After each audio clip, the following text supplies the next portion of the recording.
E a historia trata sobre o xuicio de Xesús ante Pilato.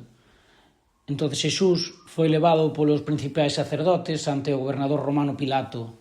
E este, ao velo, preguntoulle: «Eres o rei dos xudíos?» E Xesús díxolle: «Dixéchelo ti». Os sacerdotes seguían ao redor del acusándoo de delitos e Pilato, vendo isto, pregúntalle: «Por que non te defendes?» E Xesús nesta ocasión xa non contestou. Nesa temporada, que era Pascua, o gobernador tiña por costume indultar a un preso por petición popular e coincideu con Xesús nese momento un preso revolucionario que cometera asesinato chamado Barrabás. Pilato preguntoulle á multitude: «Queredes que salve ao rei dos xudíos?» E a xente, que estaba manipulada polos sacerdotes, elixiu a Barrabás e pediu que crucificaran a Cristo. Entón Pilato liberou a Barrabás e Xesús foi azotado e posto nas mans dos soldados romanos. Estes dedicáronse a burlar del, colocándolle unha coroa de espiñas, vestindo cun manto púrpura, que nesa época a cor púrpura era relacionado coa realeza, e tamén o golpearon na cabeza e escupíronlle. Estes, cando se cansaron, volveron a vestilo coas súas roupas e levárono a Gólgota. Alí, ás 9 da mañá, crucificárono xunto con dúas persoas a máis.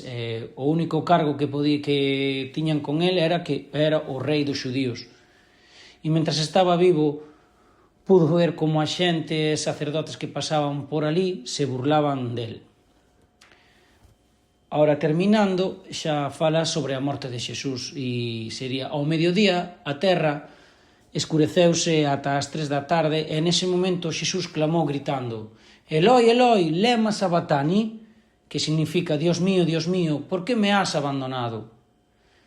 E despois desto finalmente volveu a berrar e deu o seu último respiro.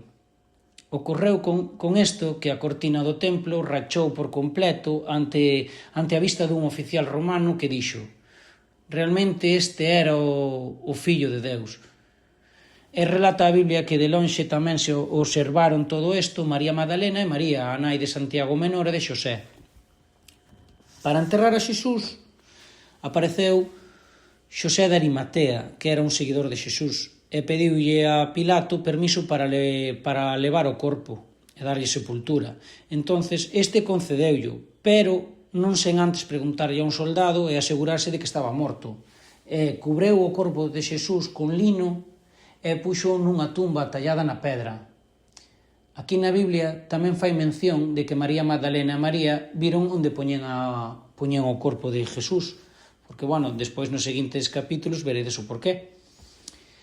E ora, a reflexión que eu saco e que aprendín con esta lectura é que a nosa humanidade fainos imperfectos, dudamos do plan por culpa do pecado, porque o corpo é débil. E Xesús mostra que veu como un home a este mundo cando no versículo 34 clama dicindo: Dios mío, por que me has abandonado? Pero tamén hai que ver que, aínda que a cruz sexa pesada, hai que saber poñer os nosos problemas en mans de Dios. E todo, gracias a eso, se vai a arreglar. E por último, algo que tamén aprendín foi que Dios mostra un amor tan inmenso por nós que sacrifica o seu fillo por amor. Como di un precioso versículo de 1 de Juan 4, do 9 ao 10, di: Dios mostrou canto nos ama ao enviar o seu único fillo ao mundo para que teñamos unha vida eterna por medio del. E en isto consiste o amor verdadeiro, non en que nós houbéramos amado a Dios, senón que Él nos amou a nós e enviou o seu Fillo como sacrificio para quitar os nosos pecados. Gustaríame terminar con unha oración. Gracias, Señor, por este día. Moitas gracias por poder disfrutar da túa palabra en libertad e, Señor, axúdanos a ser dignos discípulos teus e axuda esta Iglesia a perdurar baixo a túa palabra, Señor. Padre, fagas a túa voluntad. Amén.